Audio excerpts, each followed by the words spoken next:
Alors nous allons étudier ensemble un cas de reprise de société avec sa reprise de 100% des parts pour un montant de 80 000 euros, un apport de 20 000 euros, ce qui nous amène un endettement de 60 000 euros par emprunt bancaire et avec une rémunération souhaitée après acquisition de au moins 30 000 euros. Alors pour cela, nous avons étudié le cas de l'entreprise et nous avons saisi ses bilans afin de faire une analyse financière, et cette analyse va nous aider dans la construction de notre cas de financement. Ici, avec les données du bilan fonctionnel, nous avons la possibilité de sortir quel est le BFR. Le fonds de roulement suffit à financer le BFR. Donc la société se suffit elle-même au niveau de la trésorerie pour financer. En revanche, si nous avions une insuffisance, eh bien, elle apparaîtrait ici et ce sera à nous la financer pour être dans de bonnes conditions, évidemment, de couverture du BFR. Donc ici, ce ne sera pas le cas. Nous aurons également le tableau de financement qui nous donnera la CAF et on s'appuiera sur la CAF pour construire le prochain tableau de financement. Donc c'est une remontée à partir d'ici. Et concernant le compte de résultat, nous sortons un résultat qui est de 30 187 ici pour la dernière année. Et ça aussi, ça nous servira à construire notre cas. Alors, nous allons donc dans Scénario Express pour étudier la chose. On mentionnera également que nous aurons une possibilité ici de faire évoluer des hypothèses de résultats sur une augmentation annuelle de 5% en version optimiste ou en version pessimiste, un taux de 1%. On l'utilisera tout à l'heure. Donc allons directement sur un achat de parts de société qui est le cas de figure de montage qui nous intéresse. Et voyons comment ça se présente. Alors la première des choses à faire, c'est de retraiter le résultat, puisque vous voyez qu'il remonte ici un résultat retraité. Et ce résultat retraité a été fait de la façon suivante, donc on va le chercher. Donc nous partons des 30 187 qui sont pondérés par un coefficient donnant plus d'importance à la dernière année qu'aux années antérieures. Ce qui fait que nous avons un résultat ici pour cette reprise de société qui sera de ce montant ici. Alors il se trouve que c'est les mêmes, donc nous avons la même somme ici.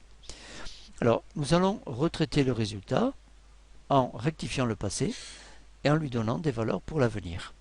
Donc c'est dans les conditions d'exploitation futures que vous rentrerez vos données ici et vous éliminerez en contrepartie celles qui ne vous concernent pas. En l'occurrence, la rémunération du gérant, on va la réintégrer au résultat, de même que ses charges sociales. Ici, nous avons eu ces données, nous les mettons là et ça augmente le bénéfice évidemment de ces valeurs puisque ça a été réintégré et nous retirerons nos valeurs à nous. Alors nous ne le faisons pas ici, parce que nous le faisons après dans les hypothèses, dans le scénario express. Donc allons directement, donc nous avons ici un résultat retraité, donc ici, qui est de 76 187. Allons dans notre cas de montage, et donc nous avons ici ce montant qui est là. Alors, ce montant peut être en version optimiste, ou il peut être en version pessimiste. Voilà. Donc on va le garder en version pessimiste, c'est-à-dire qu'il y a une augmentation que de 1% ici de résultats année par année. Si nous voulions 0, évidemment nous aurions mis dans la version pessimiste 0 ou optimiste 0, puisque nous avons la possibilité de choisir l'un ou l'autre. Donc à partir de ce résultat retraité, nous allons rentrer des données à nous. Sachant que nous avons des remontées dont je vous ai parlé tout à l'heure, c'est-à-dire que nous avons en premier temps le résultat qui est là, que nous allons recalculer avec nos propres données à nous. Nous avons le tableau de financement qui tient compte de la CAF, donc nous avons remonté les résultats de la CAF de l'entreprise, de la société avant, et cette CAF est retraitée avec ce résultat ici. Le CAF évidemment tient compte du résultat de l'année. Donc le résultat de l'année, c'est ce nouveau résultat que nous allons obtenir. Celui-ci par exemple. Et nous avons également le BFR qui sera une source de financement pour nous éventuellement qui est remonté ici. Nous avons dit que nous n'avions pas d'insuffisance, donc le BFR, le financement du BFR est suffisant puisqu'il est couvert par le fonds de roulement actuel.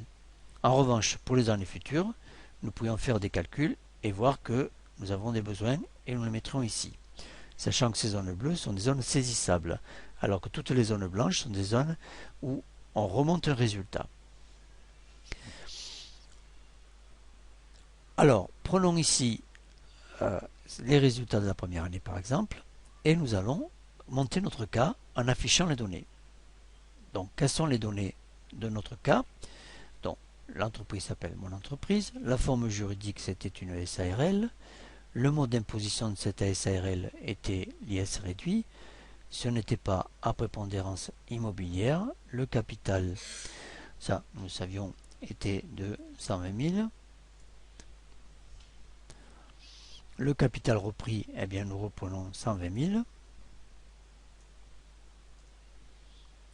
La forme juridique de l'entreprise que nous allons exploiter, eh bien, ce sera également une SARL, mais nous pourrions monter autre chose, faire une URL ou autre chose. Voilà. Nous avons choisi une SARL, le mode d'imposition sera l'impôt réduit, et le capital ne va pas changer, mais nous aurions pu l'augmenter. Si nous l'avions augmenté, évidemment, il aurait fallu faire l'apport en conséquence. Alors, quelle est la valeur départ? Eh bien, on a dit 80 000. Alors, lorsque nous donnons 80 000 et que nous validons, aussitôt, il calcule les droits d'enregistrement relatifs à cette acquisition de parts sociales compte tenu du contexte qui est indiqué ici. Alors, l'année de reprise en question, ce sera 2016. Et ici, nous allons rentrer les frais, des frais non personnels relativement à l'acquisition. C'est un cas particulier puisque ces frais sont relatifs à cette opération. Donc, on va supposer que pour l'expert comptable, nous avons consulté, on lui donner 15 000. Que l'avocat aura 11 000. Que notre banquier nous prendra des frais de l'ordre de 800 €, et d'autres éventuellement que je pourrais rajouter. Voilà, ce qui nous fait un total à financer qui est ici. Dans le cas d'un rachat de société, vous ne pouvez pas faire remonter les charges au niveau de l'entreprise, donc ces charges sont remontées, sont payées par vous personnellement, ici au niveau de votre capacité financière. C'est-à-dire qu'ici, on aura un tableau qui va nous donner votre situation personnelle au sein de votre ménage. Et c'est votre propre fonds que vous allez financer. Donc ça rentre dans vos frais de ménage, puisqu'on ne peut pas le déduire au niveau de la société. Donc vos honoraires sont ici, en TTC, et vos droits d'enregistrement également, on ne peut pas les remonter sur la société, dont ils sont ici. Hein, et vos propres frais, évidemment, que vous allez devoir financer. On y reviendra tout à l'heure. Alors nous continuons donc ici. Quel est votre apport? Donc vous avez un apport qui est de 20 000, on a dit. Alors, on peut rajouter un apport personnel en compte courant. Vous pouvez faire jouer ça également, puisque vous pouvez répartir votre apport en capital et en compte courant. Votre emprunt à vous personnel, eh bien, on a dit qu'il serait de 60 000. Voilà. Et on va rentrer ici, évidemment, quelles sont les modalités. Donc, un taux de 5%. Une durée, on va mettre 82, on va le mettre sur 7 ans. Voilà, un taux d'assurance, la date de l'emprunt. Voilà, et éventuellement en différé en mois de remboursement. Ici, on va supposer qu'on le fait d'entrée. Voilà, qu'on remboursera d'entrée. OK. On pourra prendre une autre hypothèse plus tard. Alors, les emprunts qui sont ici ont généré ici des hypothèses d'emprunt, vous voyez ici, qui sont là. Alors, l'emprunt a été remonté, donc, puisque c'est une charge, c'est quelque chose qui est personnel, c'est au niveau de votre capacité financière du repreneur, dans votre budget personnel, que vous allez rembourser l'emprunt. Ici, vous avez le remboursement de capital, et ici, vous avez les frais d'emprunt que vous remboursez personnellement. Alors, continuons.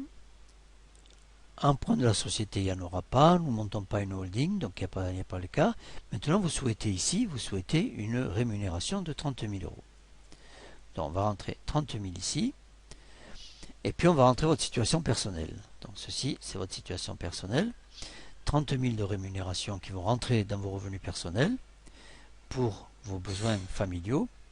Les autres revenus soumis à IR, donc si vous en avez d'autres, par exemple vous avez une location et vous avez des revenus qui se montent à 4000. Voilà. Les revenus du conjoint, vous avez un conjoint qui gagne par exemple 22 000. Et vous avez par exemple une situation avec 3 parts puisque vous avez un conjoint et 2 enfants, par exemple. Voilà. Pourquoi ceci? Eh bien parce que dans votre capacité personnelle, eh bien nous allons pouvoir calculer quel est votre impôt, y compris à vos revenus, et savoir si compte tenu de votre situation d'emprunt et de revenus au sein de la cible, vous arrivez à avoir un budget équilibré dans votre famille. Alors, si vous avez des revenus capital immobilier, on les mettra ici. Alors, est-ce que vous serez à un centre de gestion agréé? Eh bien, en société, non, c'est pas la peine. Est-ce que vous serez dirigeant de la société cible? Eh bien, compte tenu du fait que vous serez majoritaire, eh bien, non, vous ne serez pas dirigeant salarié. Voilà. Et c'est tout. Donc, en fait, vous devez remplir les zones bleues. Alors, dans la mesure où c'est nécessaire. Alors, on va faire un petit contrôle. Clic droit, contrôle de cohérence pour savoir s'il nous reproche quelque chose. Alors, il nous dit le capital de la société exploitée ou la participation du repreneur n'est pas renseigné. Ok, donc il faut renseigner la part de participation. Ce qui nous manque ici, c'est le capital détenu dans la société exploitée. Et donc c'est 120 000, ce qui permet de savoir quelle est la part, quelle est la participation personnelle de l'exploitant, du repreneur dans la société. On va regarder de nouveau ce que nous dit le contrôle de cohérence. Le repreneur n'est pas majoritaire dans la société exploitée. Ok. Alors je me suis trompé, effectivement, j'ai mis ici 12 000 et non pas 120 000. Voilà. Contrôle de cohérence, rien à signaler. Voilà, donc on a été aidé par le logiciel pour remplir ceci, puisque évidemment c'est un petit peu technique et on peut faire également des oublis. Donc là nous avons bien rempli le cas. On va pouvoir regarder uniquement, on va se détacher des données, on n'en a pas besoin, et voyons les résultats. Alors, au niveau du résultat de l'entreprise, compte tenu du résultat retraité, on va se rémunérer pour 30 000 euros, et donc éventuellement, nous pouvons rentrer ici, que l'année suivante, ce sera également 30 000, donc on peut continuer de cette façon. On va rentrer 30 000 pour chaque année. On aurait pu évidemment augmenter ses revenus. On va dans un premier temps considérer qu'on les maintient. Les charges sociales calculées sur cette rémunération sont de 13 500. Alors ça évidemment ça tient compte du fait que nous sommes non salariés et que le logiciel connaît les charges en question. Ça se trouve dans complément ici, dans le paramétrage. Vous avez ici les cotisations sociales qui apparaissent et qui éventuellement peuvent se modifier avec le temps. Et nous avons ici d'autres données relativement à la fiscalité et celles des particuliers également sur les tranches. Donc il calcule tout ça en arrière-plan, il nous donne simplement les résultats et si jamais on changeait une donnée, tout serait recalculé immédiatement. Si au lieu de 30 000, par exemple ici je vais le faire, si au lieu de 30 000 je mettais 32 000, évidemment j'aurai des cotisations sociales qui changent. Voilà, et tout le reste change évidemment de la même façon. Alors, nous n'avons pas fait de dividendes et compte tenu des résultats qui apparaissent ici, le résultat fiscal, puisque lui il calcule un résultat et ici il recalcule un résultat fiscal, s'il y a des charges non déductibles, voilà, ça ici nous pouvons les rajouter, sinon elles reviennent depuis le résultat retraité par lequel on a pu lui indiquer qu'il y avait des charges non déductibles. Voilà, vous voyez par exemple ici, il suffit de l'indiquer.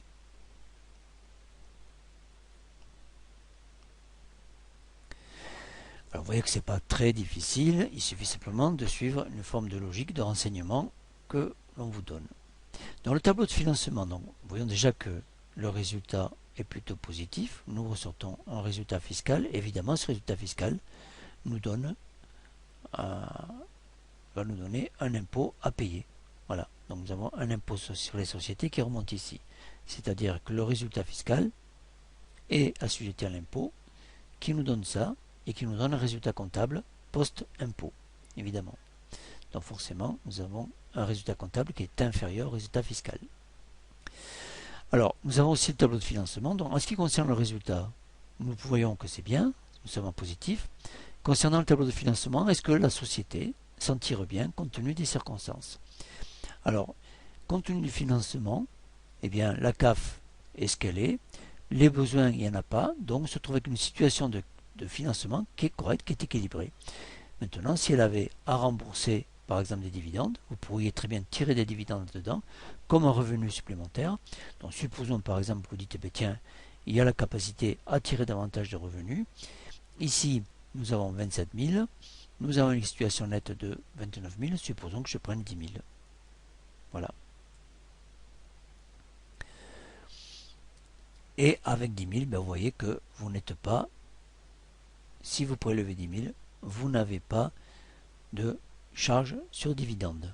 Voilà. Maintenant, supposons que je prenne 25 000. Eh bien, avec 25 000, compte tenu des règles de cotisation de cette société, compte tenu de son résultat, compte tenu de son capital, eh bien, nous avons des charges sociales qui apparaissent sur dividende. Cela est fait tout seul. On va supposer que on n'en prenne que 10 000, ce qui est déjà bien compte tenu de ça. Donc ça fait quand même une rémunération assez intéressante pour vous, puisque si nous venons ici, nous avons au niveau de vos sorties, concernant maintenant votre budget familial, pour savoir si vous arrivez à vous en tirer au niveau familial, eh bien, pour l'année 2016, vous avez fourni un apport, vous avez fourni un emprunt bancaire au niveau de vos ressources, un emprunt bancaire que vous avez contracté, une rémunération nette, vous avez des revenus du conjoint, vous avez d'autres revenus, voilà, et vous avez les dividendes nets de CSG CRDS qui vous tombent dans votre ménage, puisque vous avez décidé de prélever des dividendes ici pour 10 000. Au niveau de vos sorties de budget, vous aurez évidemment l'achat des parts de société financées par ceci, votre apport et l'emprunt bancaire. Vous avez des droits d'enregistrement, des honoraires, votre IR estimé compte tenu des revenus que nous venons de faire apparaître, c'est-à-dire les 30 000, plus les 22 000, plus les 4 000, plus les dividendes. Tout ceci est assujetti à un impôt sur les revenus qui est calculé en arrière-plan et qui apparaît ici.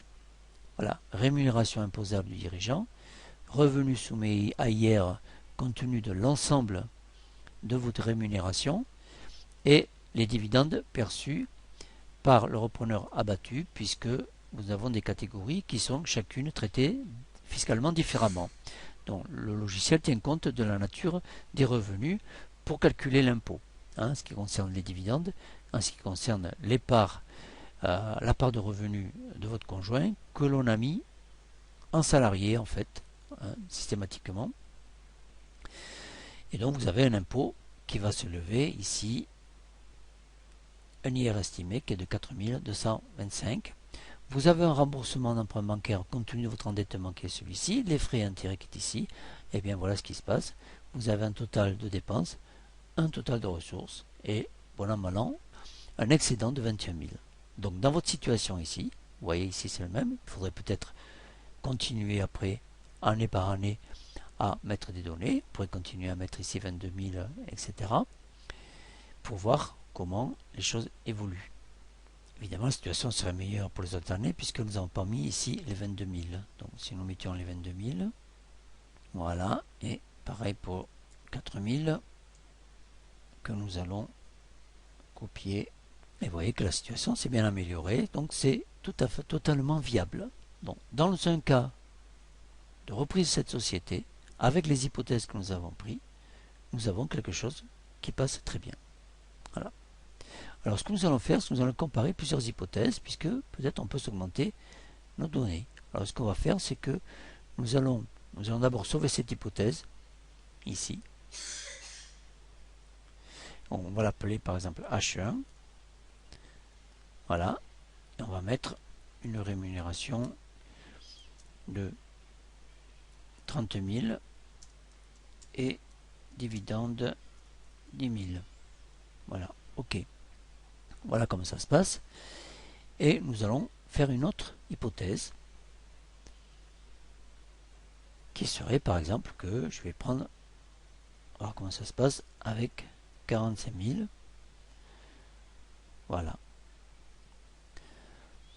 45 000 ici. Et évidemment, immédiatement,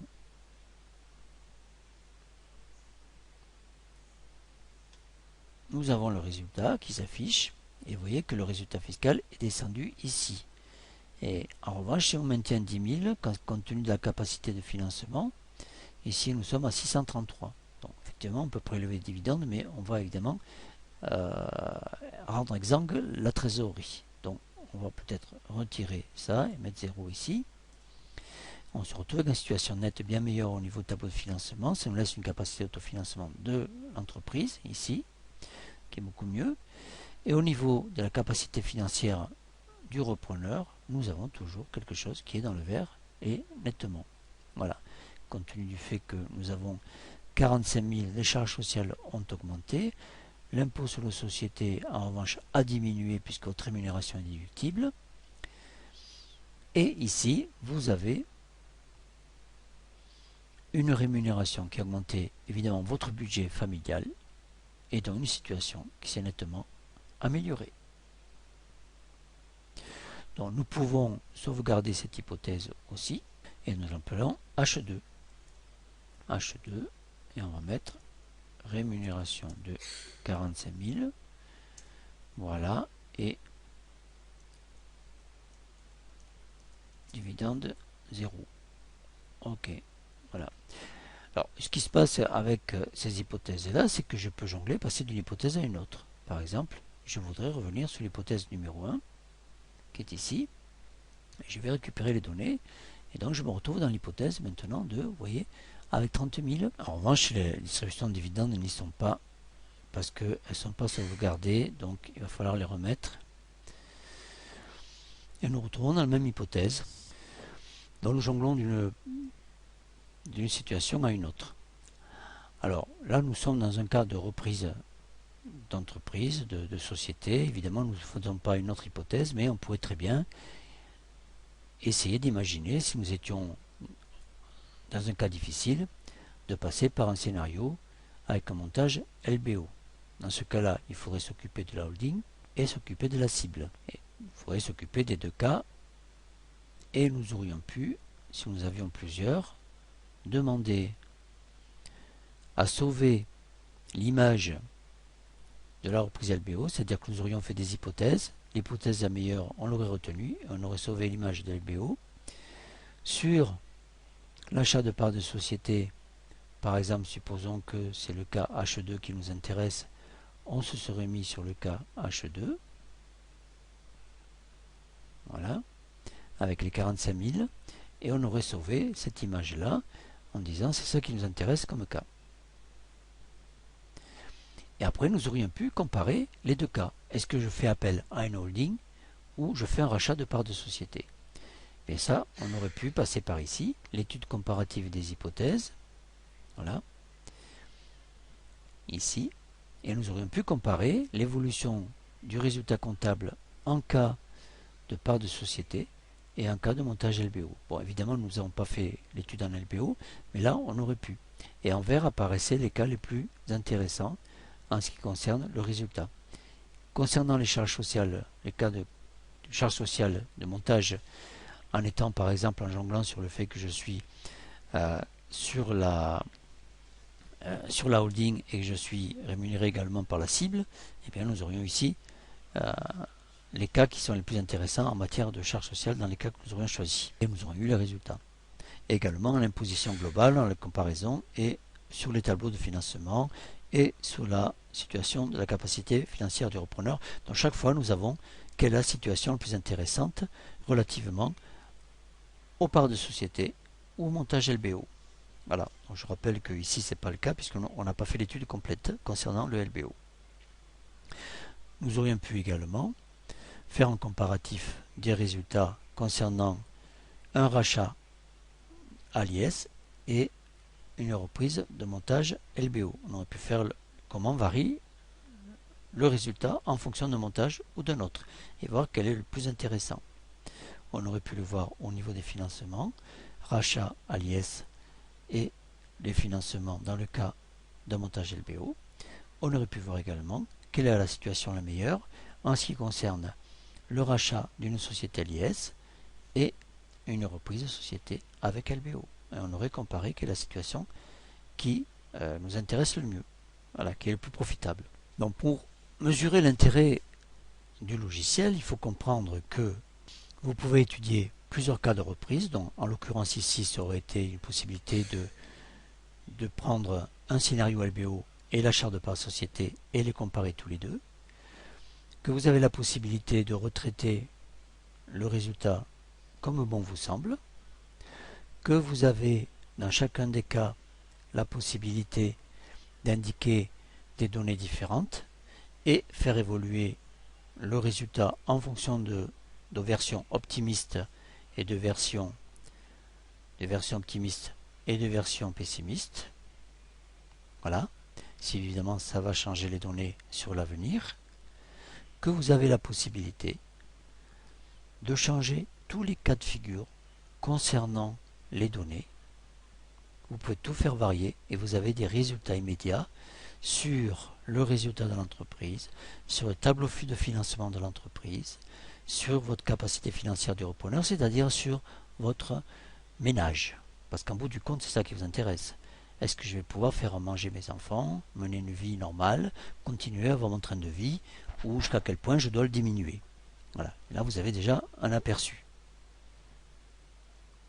Que vous pouvez faire varier toutes ces hypothèses-là, les sauvegarder et les rappeler, et que une fois que vous avez choisi la meilleure hypothèse, vous pouvez en garder une image et la comparer, et faire la comparaison entre deux cas de montage qui vous intéresseraient. Voilà. Et ceci sans avoir recours à un expert.